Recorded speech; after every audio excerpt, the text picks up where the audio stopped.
तो कृषि संबंधी क्रांति, कृषि संबंधी क्रांति, पहले कृषि संबंधी क्रांति देखेंगे। कौन कौन सी फसल के लिए कौन कौन सी क्रांति चली। तो सर्वप्रथम देखेंगे हम हरित क्रांति। हरित क्रांति, हरित क्रांति का प्रारंभ तो 1960 में मैक्सिको में हुआ था। 1960 में मैक्सिको में हरित क्रांति के जो जनक थे, हरित क्रांति के जनक थे वह थे doctor Norman Borlaug. Doctor Norman Borlaug कहाँ के थे? मैक्सिको के। हरित क्रांति जो प्रारंभ हुई थी वो तो 1960 में मैक्सिको में हुई थी, लेकिन भारत में 1966 में हुई थी। इसके विश्व में जो जनक थे वह थे doctor Norman Borlaug. Doctor Norman Borlaug थे। और भारत में जनक थे doctor M.S. Swaminathan. Doctor M.S. Swaminathan हरित क्रांति के जनक। और भारत में प्रारंभ हुई थी 1966 में, अर्थात किसके समय? लाल बहादुर शास्त्री के समय।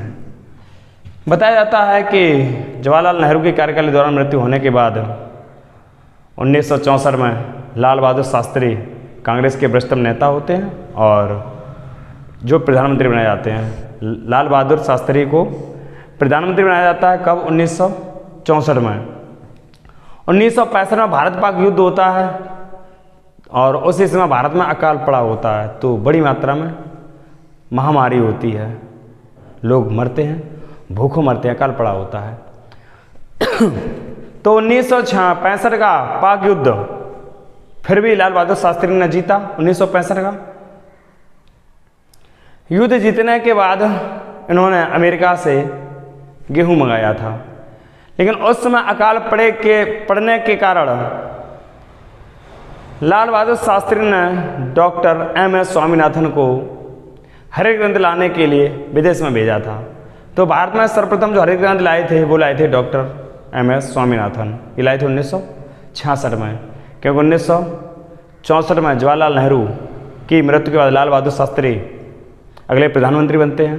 1965 में युद्ध होता जाता है, भारत पाक का युद्ध हो जाता है और भारी मात्रा में अकाल पड़ता है, लोग भूखों मरने लगते हैं। तो उस समय लाल बहादुर शास्त्री ने भारतीय नागरिकों से एक दिन व्रत रहने का आग्रह किया था और बताया जाता है कि अपने रसोइया से कहा था कि मेरे घर एक छाक केवल भोजन बनेगा, अर्थात दिन में केवल एक टाइम। अपने रसोइया से कहा था कि दिन में केवल मेरी रसोई में एक टाइम भोजन बने, क्योंकि जनता भूखों मर रही है तो हम भी भोजन नहीं खाएंगे। तो देश के लोगों से आग्रह किया था कि सप्ताह में एक दिन व्रत रहें, भोजन ना करें। गेहूं की या अनाज की इतनी अकाल पड़ा हुआ था, तो उसी समय लाल बहादुर शास्त्री के योगदान से M.S. स्वामीनाथन द्वारा हरित क्रांति लाई गई। हरित क्रांति का सर्वाधिक प्रभाव तो किस फसल पर पड़ा था? हरित क्रांति का सर्वाधिक प्रभाव गेहूं की फसल पर पड़ा था। इसमें लैमा रोजा और सोनालिका दो जातियों को शामिल किया गया था हरित क्रांति में। एक था लैमा रोजा,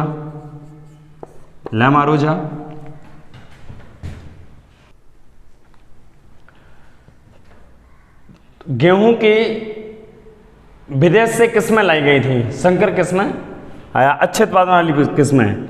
गेहूं की विदेशों से या मैक्सिको से जो किस्में लाई गई थी हरित क्रांति में, वह लाई गई थी लैमा रोजा, सोनारा 63 और सोनारा 64। ये संकर किस्में हाइब्रिड बीज थे। ये पहले उत्पन्न करे गए। भारत में सबसे पहले जो हाइब्रिड बीज पैदा किया गया था वह किया गया था सोनालिका।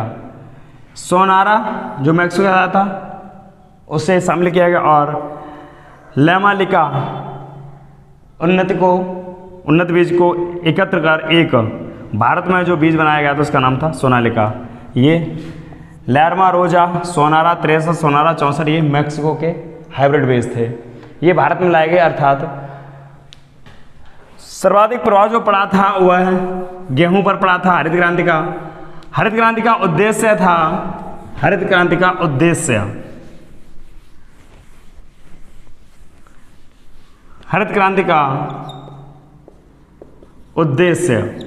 उद्देश्य था उन्नत बीज, मतलब हाइब्रिड बीज या अच्छे बीज जो उत्पादन ज़्यादा दें, उन्नत उर्वरक, अच्छे रसायनों का प्रयोग किया जाए, आधुनिक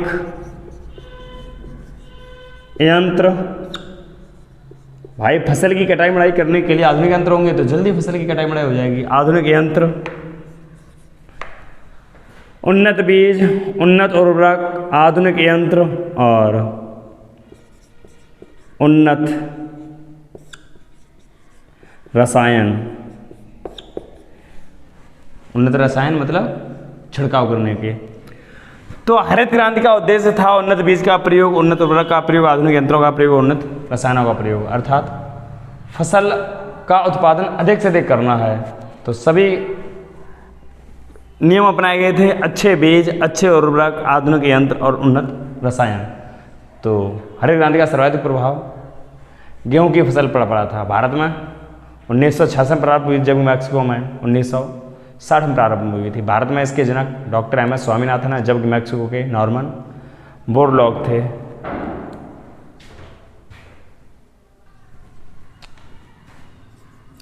श्वेत क्रांति,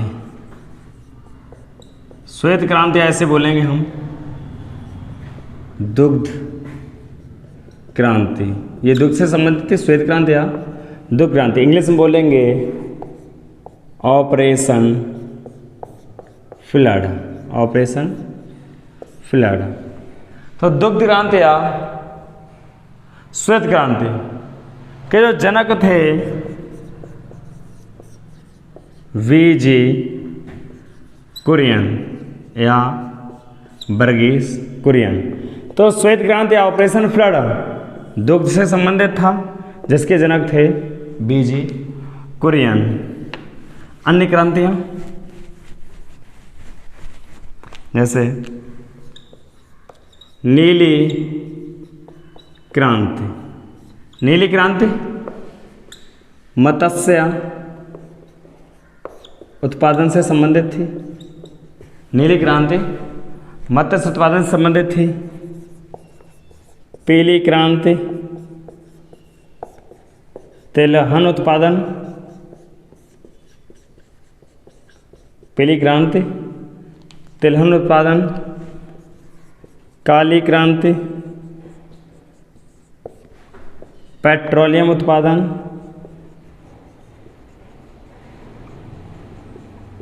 क्रिया संबंध नहीं है लेकिन क्रांति है, तो इस क्रांति को यहीं पढ़ लेंगे। भूरी क्रांति गैर परंपरागत संसाधन, गैर परंपरागत संसाधन, गैर परंपरागत संसाधन एवं उर्वरक उत्पादन। भूरी क्रांति गैर परंपरागत संसाधन, काली क्रांति पेट्रोलियम उत्पादन, पीली क्रांति तिलहन उत्पादन, नीली क्रांति मत्स्य उत्पादन। गोल क्रांति, गोल क्रांति आलू उत्पादन, गोल क्रांति आलू उत्पादन। लाल क्रांति, लाल क्रांति मांस मतलब मीट उत्पादन और टमाटर उत्पादन, लाल क्रांति। गुलाबी क्रांति झींगा उत्पादन, गुलाबी क्रांति झींगा उत्पादन, गुलाबी क्रांति झींगा उत्पादन।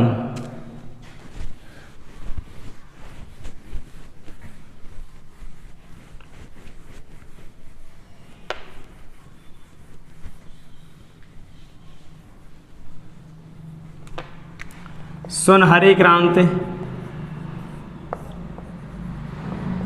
सुनहरी क्रांति से बोलेंगे गोल्डन रिवॉल्यूशन, गोल्डन रिवॉल्यूशन, सुनहरी क्रांति। बागवानी संबंधित। सुनहरी क्रांति जिसे बोलेंगे गोल्डन रिवोल्यूशन, ये थी बागवानी से संबंधित। रजत क्रांति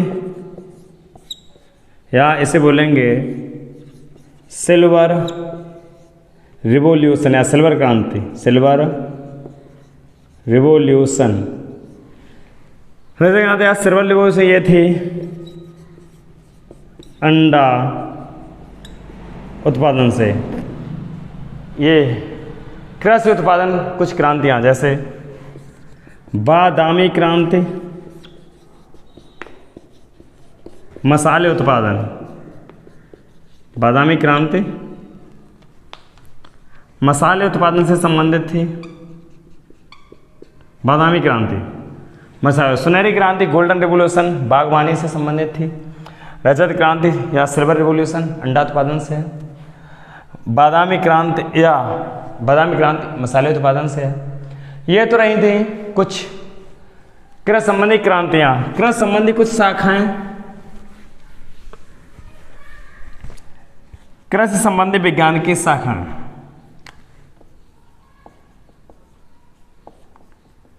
कृषि संबंधी विज्ञान की शाखाएं, कृषि संबंधी विज्ञान की शाखाएं जैसे विटीकल्चर,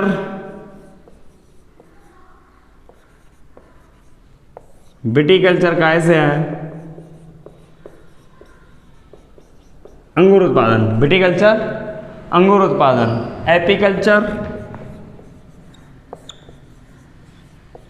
एपीकल्चर,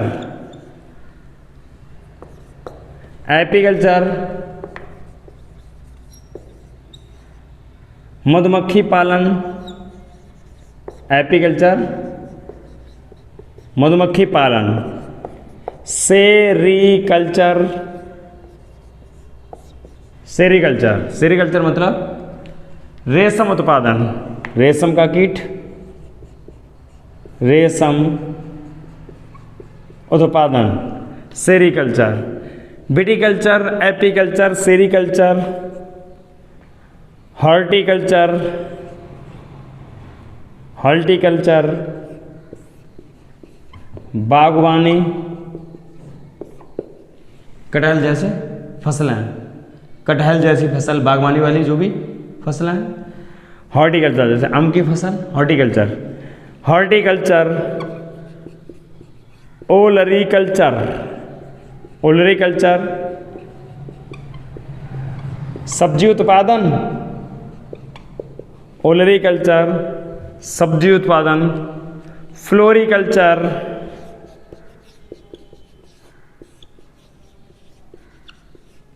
फ्लोरिकल्चर पुष्प उत्पादन। विटीकल्चर अंगूर उत्पादन, एपीकल्चर मधुमक्खी पालन, सेरीकल्चर रेशम उत्पादन, हॉर्टिकल्चर बागवानी, ओलरीकल्चर सब्जी उत्पादन, फ्लोरिकल्चर पुष्प उत्पादन। फ्लोरिकल्चर पेडोलॉजी विज्ञान की शाखा, पेडोलॉजी मृदा का अध्ययन, मृदा अध्ययन। कृषि संबंधी जो शाखाएं रही थी वो हमने इसमें करा दी। कुछ विज्ञान संबंधी शाखाएं कम से कम 50 से 60, वह विज्ञान की वीडियो में आप देखेंगे।